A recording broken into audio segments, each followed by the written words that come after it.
मोठी वाहतूक कोंडी निर्माण झाली आहे। फातिमा नगरचा वाहतुकीचा एक मार्ग बंद केल्याने वाहनांच्या रांगा पाहायला मिळतात। 3 ते 4 किलोमीटर पर्यंत वाहनांच्या लांबच लांब रांगा लागल्यात। पुण्याच्या दिशेने निघालेले कामगार वाहतूक कोंडीतच अडकल्याचे चित्र आहे।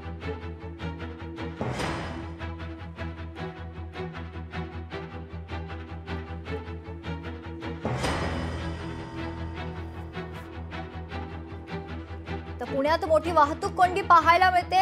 फातिमा नगरचा वाहतुकीचा एक मार्ग बंद असल्याने वाहतूक कोंडी निर्माण झाल्याचे चित्र आहे। खरं तर 3 ते 4 किलोमीटर पर्यंत वाहनांच्या लांबच लांब रांगा पाहायला मिळतात।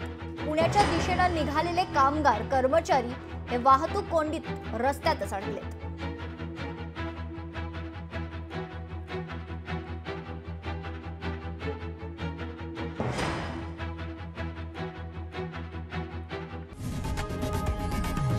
लोकशाही मराठी ऐका, पहा, जागरूक रहा।